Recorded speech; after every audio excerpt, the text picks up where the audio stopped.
مصر عزيزي المشاهد مرت بفترات كتير في حياتها.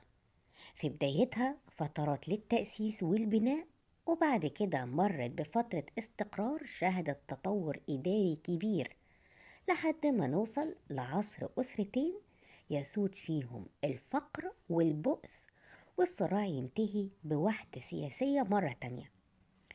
عاشت مصر خلالهم فترة رخاء وغنى عشان يحل على مصر مرة تانية تدهور واحتلال. تدهور عشان مرت مصر بمحن داخلية، واحتلال لأن مصر احتلت من الهكسوس. طب بالراحة كده، تعالى أحكي لك عن كل فترة بشكل مختصر بس مفيد. الأسرتين الأولى والتانية ملوكها بذلوا مجهود كبير في التنظيم الإداري، لأن مصر قبل الأسرتين دول كانت مقسمة لجزئين منفصلين، كل واحدة فيهم ليهم إدارة منفصلة. يبقى لازم نطور النظام الإداري حتى يخضع لسلطان ملك واحد. ومع اختراع الكتابة والحروف اللغة المصرية اتطور النظام الحكم وأصبح فيه إحصاء بيتم كل عامين. وفي عهد الأسرة التانية أصبحت من حق المرأة تولي الحكم. عصر الاستقرار بدأ من الأسرة الثالثة لحد الأسرة السادسة، وخلال الفترة دي مصر اتقسمت لعدة أقاليم، كل إقليم له الحاكم بتاعه القائم بشؤونها الإدارية. وده ادى فرصة كبيرة للتطور الزراعة وشق الترع وبناء جسور وتحسين وسائل الري. الموضوع كان منظم جدا، الملك له رؤية كبيرة وحاكم الأقاليم عليه تنفيذها. فترة الاستقرار دي عم في البلاد السلام والأمان. صحيح من الوقت للتاني كان فيه هجوم من البدو من ناحية الشرق والغرب والجنوب، ولكن مع وجود جيش نظامي كان بيتم محاربتهم وهزيمتهم. الفترة دي أيضا تميزت بوفرة المواد الاقتصادية، وده بدليل وجود آثار عمارة وروائع فنية. ركائز الدولة كانت قوية بشكل ساعدها على إرسال بعثات خارج مصر، والجيوش المصرية وصلت لحد سينا للبحث عن الأحجار الكريمة. مع دخول عصر الأسرتين السبعة والثامنة شهدت مصر عصر من البؤس والفقر بسبب ضعف الملك، فاستقوى الكهنة والحكام الأقاليم وقللوا من سلطة الملك، وزاد طغيانهم واستغلوا سلطتهم لمصالحهم الشخصية. والمظالم كترت وانتشرت الفوضى، ووصل بمصر من الضعف إن البدو في الصحراء الشرقية يهجموا على الدلتا وأشاعوا فيها الفساد. أما حكام الأقاليم انفصلوا عن الدولة، وانهار حكم الملك ببيت تاني، وأصبح كل حاكم بيبني مقبرة لنفسه ولأسرته داخل الإقليم عشان يدفن فيها، بعد ما كانت العادة إنه يدفن بالقرب من مقابر الملك. دلوقتي إحنا في عصر الأسرة التاسعة والعاشرة، واللي ملوكها من إهناسيا اللي اعتبروا نفسهم ملوك خلفاء لملوك منف، وبدأوا في نشر سلطانهم على أجزاء وادي النيل، وحاولوا التخلص من بدو الصحراء الشرقية المحتل للدلتا. في الوقت ده بدأت تظهر قوة جديدة في طيبة وبتنافس ملوك إهناسيا الزعامة، ودخلوا في صراع طويل جدا انتهى بانتصار ملوك طيبة، ومعاهم زال عصر الفوضى. وحبة حبة شهدت مصر ازدهار مرة تانية مع تغيير نظرة الشعب للحاكم ذو السلطة المطلقة. الدولة الوسطى بدأت مع بداية الأسرة الحادية عشر والثانية عشر، النظام رجع للبلد ورجع النظام الإداري تاني. أمن محاتي الأول مع توليه الحكم بسط نفوذه على جميع الأقاليم المستقلة في الفترة السابقة، بس الأقاليم دي احتاجت للعنف، وبعضها بالسياسة، وبعضها قرب الحاكم ليه عشان يكسبوا في صفه. أما البدو قدر يتخلص منهم من حيث الشرق والغرب والجنوب، ومع حكم الملك سنوسرت الثالث رجعت السلطة الملكية المطلقة على البلاد، واتلغت مسؤوليات حاكم الأقاليم، ورجع الأمراء يتوددوا للملك ليمنحهم أراضي لزراعتها. وفطن ملوك الدولة الوسطى بأهمية الجيش للحفاظ على الحدود، وبدأوا يلتفتوا لتحقيق الرخاء الاقتصادي عن طريق تنظيم مياه النيل والري وإقامة مشروع السد في منطقة الفيوم مع أحد ملوك الأسرة ال12 عشان يتم استغلال مياه الري في مساحات كبيرة من الأراضي الزراعية. ومياه الري دي كانت بتتجمع في بحيرة ميرس، وكانت بتمتاز بمساحتها الكبيرة تصل لأكثر من 1000 كيلو متر، بس انكمشت مع مر العصور لحد ما وصلت لمساحة بحيرة قارون.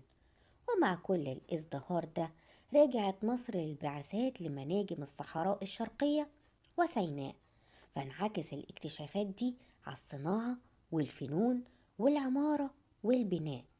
وما تنساش عزيزي المشاهد أكبر مشروع مائي في عصر الدولة الوسطى، وهو قناة سيزوستريس اللي بناها سنوسرت الثالث.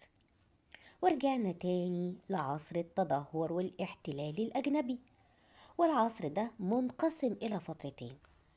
الفترة الأولى كانت خلال الأسرتين الثالثة عشر والرابعة عشر، لما طمع حكام الأقاليم في عرش الملك. مش بس هما ده، معاهم كبار الموظفين وقواد الجيش، ورجعت الفوضى من جديد، والصراع بين حكام الأقاليم رجع تاني. والصراع كبر وبقى بين حكام الأقاليم والقصر الملكي، والفساد كبر مع الصراع اللي بيكبر وضرب كل مفاصل الدولة. مانيتون أرجع أصل ملوك الأسرة ال13 لطيبة، وكان عددهم 60 ملك. أما الأسرة ال14 كانت من مدينة سخا شرق الدلتا، وعدد ملوكها 76 ملك. وللأسف مفيش حاجة تذكر عنهم لعدم وجود آثار ليهم. الفترة التانية بقى كانت الدولة اتفككت وبقت دولة في مهب الريح، عشان كده كانت فريسة سهلة في يد الهكسوس اللي استقروا في شرق الدلتا، وسابوا الجزء الغربي لحكام مصر، وكذلك الجزء الأوسط والوجه القبلي. والنوبيون سيطروا على الجزء الجنوبي للبلاد. الهكسوس حكموا مصر خلال الأسرة 15 وال16 وجزء من الأسرة 17. في بداية الحكم أساءوا معاملة المصريين ومعبوداتهم ومقدساتهم، بس مع الوقت نقعنا عليهم، وبدأوا يقلدوا ملوك مصر في زيهم وألقابهم وتقاليدهم. ورغم كل التغيير ده إلا إن الروح الوطنية فضلت تقوى مع مرور الأيام. المصريين كانوا شايفينهم مجرد دخلاء احتلوا البلد وبيدفعوهم جزية. وبدأت الأمراء طيبة في تزعم التحرير في أواخر الأسرة 17، فزحفوا ناحية الشمال وحرروا مصر الوسطى. وكمل أحمس المسيرة إلى عاصمة الهكسوس أفاريس، وانتصر عليهم ودفعهم لخارج مصر حتى وصل لعقر دارهم في شاروهن جنوب فلسطين، وحاصرهم لمدة 3 سنين لحد ما استولى عليها. مع مجيء الأسرة ال18 وال19 وال20، ومع التخلص من الهكسوس، عرفت مصر أهمية القوة العسكرية. عشان كده كانت نقطة تحول في بناء جيش قوي عامل منظم مسلح بأفضل الأسلحة المعروفة. الأسرة ال18 كانت رمز للازدهار السياسة الداخلية والخارجية لمصر، أما الأسرة ال19 كانت رمز لعودة الكفاح، أما الأسرة ال20 كانت آخر مراحل القوة. مع الأسرة ال18 ذاع صيت مصر في الشرق، ده غير الاستقرار الداخلي والسياسي، فزاد ثراء الموظفين الملكيين. في أواخر الأسرة ال18 إخناتون كان بدأ يهمل شؤون الحكم وكان بدأ يظهر الفساد الإداري تاني والاستخدام السيء للسلطة. ولكن مع مجيء حور محب اللي حكم مصر بقوانين صارمة، رجع مصر للمسار الصحيح. وبدأت الأسرة 19 اللي رجعت مصر ما أفقدته من قوة. وأبرز شخصية في الأسرة 19 كان رمسيس الثاني، اللي عمل معاهدة سلام مع الحيثيين، واللي كان زيه رمسيس الثالث اللي حط حد لغارات الليبيين وشعوب البحر الأبيض. عاشت مصر فترة جميلة مليئة بالقوة والازدهار والثروة، والدليل على كده تشييد معابد الكرنك والبر الشرقي والدير البحري ورمسيوم، مدينة هابو، معبد سيتي، معبد رمسيس الثاني. في خلال حكم الملوك الأسرة 20 كان الملوك دائمي العطاء للمعابد والكهنة، فزاد ثروتهم وزاد نفوذهم وتدخلهم في شؤون السياسية. فزادت نفوذهم وزاد ثروتهم وتدخلوا في شؤون السياسية، وفضل نفوذهم يزيد لحد ما وصلوا للحكم مع عصر الأسرة 21، واللي بدأت مع تولي حورحور كبير كهنة آمون مقاليد الحكم. ونظرا لعدم الخبرة، الأحوال الاقتصادية اضطربت واشتدت الضائقة المالية على طبقة العمال في البر الغربي، وبدأت الاضطرابات بسبب تأخر صرف مستحقات الشهرية. مع امتداد العصور من الأسرة 21 حتى الأسرة 30، مرت مصر بكل أنواع الصراعات الداخلية والتدخلات الأجنبية وفترات الفتور والتخبط والنكسات والاحتلال الأجنبي، بمعنى أصح كل اللي نفسك فيه موجود. عصر الفتور كان بعد تولي أحد كبار كهنة آمون الحكم، فانقسمت البلاد لمملكتين: مملكة الجنوب عاصمتها طيبة ودي بيحكمها حورحور، ومملكة الشمال تانيس وبيحكمها سمنتس.